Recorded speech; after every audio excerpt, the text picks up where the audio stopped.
తాకట్లో ఉన్న మీ బంగారాన్ని విడిపించి ఆ రోజు ఆన్లైన్ రేటుకి కొంటాం. Sharma gold company.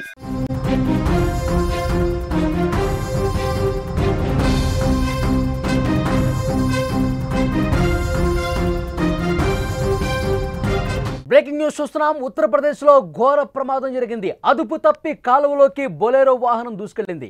పృథ్వీనాథ్ ఆలయానికి 11 మంది భక్తులు వెళ్తుండగా ఈ ప్రమాదం జరిగింది. 4 భక్తులు మాత్రమే ఈ ప్రమాదం నుంచి బయటపడ్డారు. మృతుల్లో ఎక్కువ మంది ఒకే కుటుంబానికి చెందిన వారు కావడంతో మరీ అత్యంత విషాదకరమైనటువంటి వార్తగా దీన్ని చూడాలి. సిపిఆర్ ద్వారా బతికించే ప్రయత్నం చేసినా కనిపించలేదు ఫలితం. భారీ వర్షాల కారణంగా కాలువ ఒక్కసారిగా పొంగి పొర్లుతోంది. ఇటీవల దేశంలో డ్రైవర్లు చేస్తున్న నిర్లక్ష్యం కారణంగా ఎంతోమంది అమాయకుల ప్రాణాలు గాల్లో కలిసిపోతున్నాయి. అతి వేగం, మద్యం సేవించి నిర్లక్ష్యంగా వాహనాలు నడపడం వల్ల ఎంతోమంది ప్రాణాలు కోల్పోతున్నారు. ఎన్ని కఠిన చట్టాలు, నిబంధనలు ఉన్నా కానీ వాహనదారులు మాత్రం మార్పు రావడం లేదు. రోడ్ల ప్రమాదాల్లో ఇంటి పెద్ద చనిపోవడంతో ఎన్నో కుటుంబాలు రోడ్డున పడుతున్న పరిస్థితి. ఎంతోమంది అంగవైకల్యంతో ఇంకా బాధపడుతున్నారు. ఉత్తరప్రదేశ్లోని గోండా జిల్లాలో ఘోర ప్రమాదానికి సంబంధించిన దృశ్యాలు మీరు స్క్రీన్ మీద చూస్తున్నారు.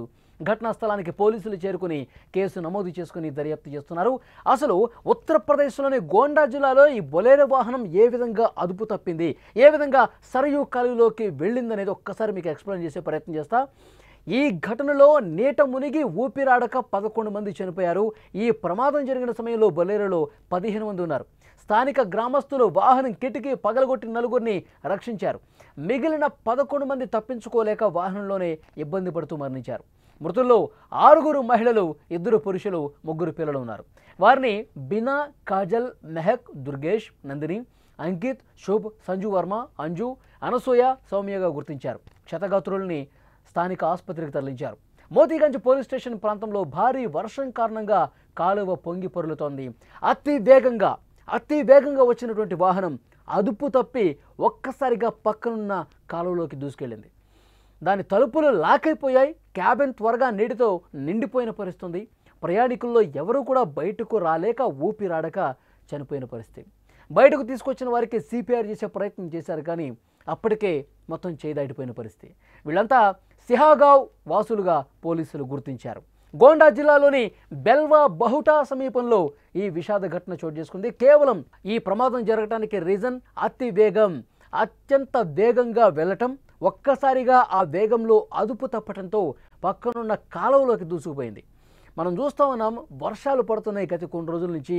ఆ వర్షాలకి పూర్తిగా వాగులు, వంకలు అనేవి పొంగి ప్రవహిస్తున్నాయి.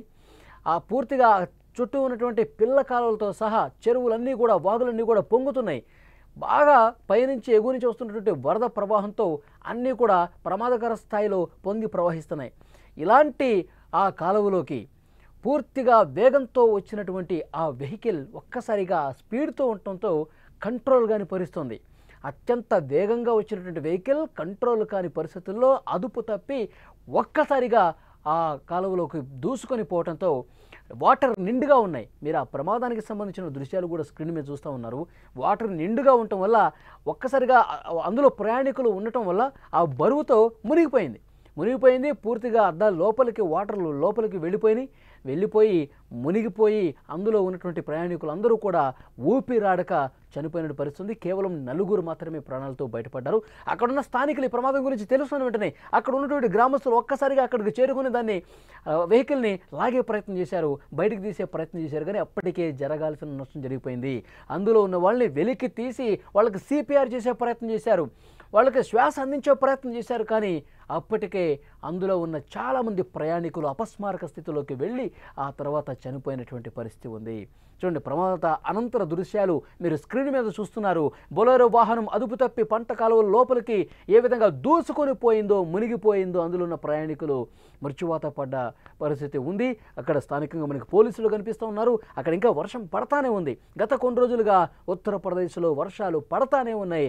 వాగులు, వంకలు పొంగి ప్రవహిస్తూనే ఉన్నాయి. చాలా తీవ్రమైనటువంటి విషాదంగా దీన్ని చూడాల్సిన అవసరం ఉంది. అక్కడ స్థానికులు సహాయక చర్యలు చేస్తూ ఉన్నారు. నష్టం మాత్రం జరిగిపోయింది. ప్రయాణికులు అందులో ఉన్నవాళ్ళు 4 మినహా చనిపోయిన పరిస్థితి. ఆ వర్షం పడుతున్నప్పటికీ కూడా అక్కడ సహాయ కార్యక్రమాలు చేస్తున్నారు. ఆ వెహికల్ని బయటకు తీశారు. ఆ మృతదేహాలని స్థానిక ఆసుపత్రికి కూడా తరలించినటువంటి పరిస్థితి ఉంది. విజువల్స్లో మీరు చూస్తున్నారు. సిహాగావ్ గ్రామం నుంచి వీరందరూ కూడా ఖర్గపూర్లోని పృథ్వీనాథ్ ఆలయంలో పవిత్ర జలం సమర్పించేందుకు 15 మందితో కలిసి ఆ వాహనంలో బయలుదేరారు. ఓవైపు వర్షం పడుతోంది. డ్రైవర్ స్పీడ్గా వెళ్లే ప్రయత్నం చేశాడు. బొలేరో అదుపు తప్పి చెట్టును ఢీకొని సరయూ కాలువలోకి వెళ్ళిపోయింది. ఈ ఘటనపై పోలీసులు కేసు నమోదు చేశారు. నిజంగా అతి వేగంగా వెళ్ళకపోయి ఉంటే ఈ ప్రమాదం జరుగుండేది కాదు. కేవలం వేగమే. ఒకవైపు వర్షం పడుతోంది, మరోవైపు వెహికల్స్ ఎదురుగా కూడా ఏమీ రావట్లేదని చెప్పి ఇష్టం వచ్చినట్టుగా డ్రైవర్లు అత్యంత నిర్లక్ష్యంగా వ్యవహరిస్తున్నారు. ఇలాంటి ప్రమాదాలు జరిగినప్పుడు మనకు తెలిసేది ఏంటంటే డ్రైవర్లు అత్యంత నిర్లక్ష్యం ప్రదర్శించడం వల్ల అందులో ఉన్న ప్రయాణికుల ప్రాణాలు గాల్లో కలిసిపోతున్న పరిస్థితి ఉంది. ఇక్కడ కూడా అంతే. ఫాస్ట్గా వెళ్ళటం వల్ల ఎక్కడో చిన్న డివైడర్స్ వస్తే, లేకపోతే రోడ్డు ఎక్కడైనా సరిగ్గా బాగాలేదనుకోండి, ఆ గుంతలో పడితే అదుపు తప్పుతుంది కదా. ఆ వేగంలో అదుపు తప్పినప్పుడు ఒక్కసారిగా రోడ్డుకి యువతలకు వచ్చేస్తుంది. అక్కడ చెట్టును ఢీకుంటూ ఒక్కసారిగా ఆ సరియు కాలువలోకి వెళ్ళిపోయేసరికి వాటర్ కూడా ఫుల్ ఉన్నాయి. వర్షాలు పడుతున్నాయి. కొన్ని రోజులుగా మునిగిపోయి చనిపోయిన పరిస్థితి. చాలా దారుణమైనటువంటి విషయం, అత్యంత విషాదకరమైన విషయం. ఒకే కుటుంబానికి సంబంధించిన వ్యక్తులు 11 మంది చనిపోయారంటే ఎంత దారుణం చూడండి. ఆ కుటుంబం పూర్తిగా తుడిచిపెట్టుకుపోయింది. వాళ్ళ కుటుంబ సభ్యులు రోధిస్తూ ఉన్నారు. కుటుంబ పెద్దలను కోల్పోయిన పరిస్థితి, అందులో పిల్లలు కూడా ఉన్నారు. చాలా దారుణమైనటువంటి విషయం. పోలీసులు కేసు అయితే నమోదు చేసుకుని దర్యాప్తు చేస్తున్నారు.